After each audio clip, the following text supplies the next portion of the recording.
The fatality rate for cancer has taken a huge dive. That's great news. And Donald Trump wants you to know that it's all thanks to him and his efforts. However, there are experts out there saying, not exactly. So now, again, we've got good news on this. According to the American Cancer Society, the rate of people dying from cancer in the United States declined in 2017 for the 26th year in a row. So understand that this is a long time trend, and this is a very positive trend. So great. Now, the report was published in CA, a cancer journal for clinicians, and it said that the cancer death rate had fallen continuously from the years 1991 through 2017. Now, the report also found that from 2016 to 2017, the U.S. saw its largest ever single year drop in overall cancer deaths, a 2.2% decline, spurred in part by a sharp fall in incidences of lung cancer. Wonderful. I love it. I love it. So now, what's not involved in this news is unfortunately how many of those survivors were driven to bankruptcies by the cost of healthcare. Now, according to a report by the American Journal of Medicine, 42% of cancer patients who survive end up losing their life savings within 2 years due to treatment. So that is a major, major problem. So now Donald Trump comes in with a tweet and says this, quote, U.S. cancer death rate lowest in recorded history. A lot of good news coming out of this administration. He's taking credit for this. Well, wait, why are you taking credit for this? This is good news, but what did you have to do with it? I mean, look, he can't help himself, right? Everything good is the direct result of him and his policies and being president, and everything bad is a result of Obama. That's his worldview. In reality, there's nuance and there's facts. So now let me get to some quotes here. So this is Gary M. Reedy, Chief Executive Officer of the American Cancer Society and American Cancer Society Cancer Action Network.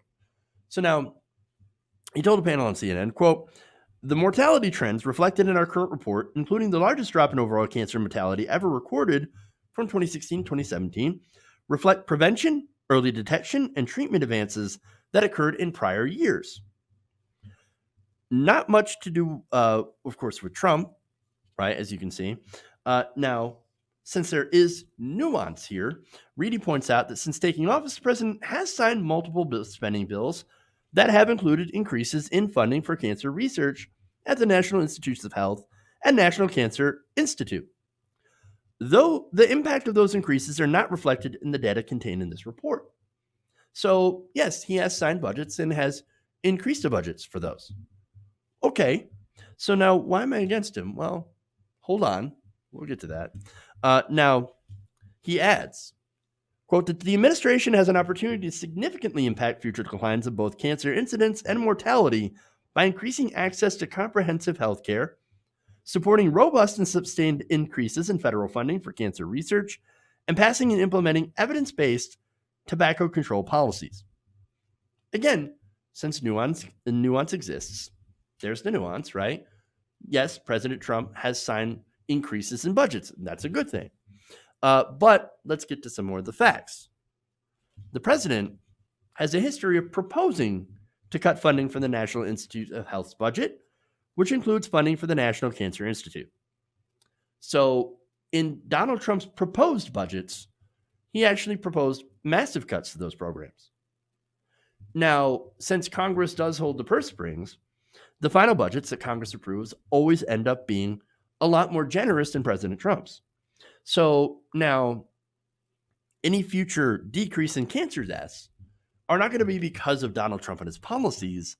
It'll actually be in spite of Donald Trump, who continuously tries to cut the budget for cancer research. Isn't that amazing? So the president, nonetheless, doing this, and he knows what he does, still will come out and lie and gaslight about this. That's amazing. Straight up lies, taking credit for anything positive, despite actively working against those very things. And let me give you another example, right? Studies have shown that PFAS, right? Now, PFAS is a huge cancer risk, right? And in fact, it has been affecting a lot of our troops as well.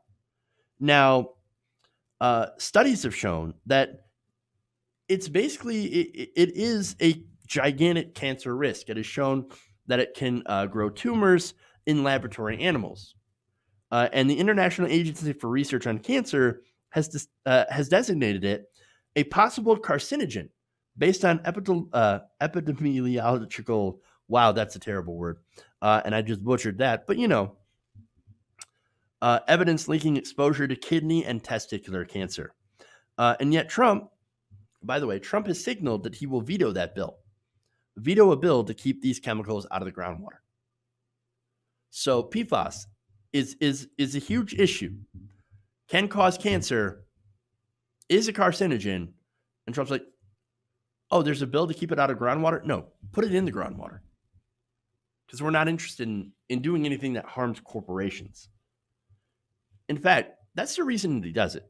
Corporations will come to him and say, well, we can't have that. It's going to hurt business. And it's going to make your job numbers look bad, Donald Trump. Do you want that? Well, he says, no, I don't want that at all. And so he goes along and gives them whatever deregulation they want. And he's been doing that with air pollution, water contamination.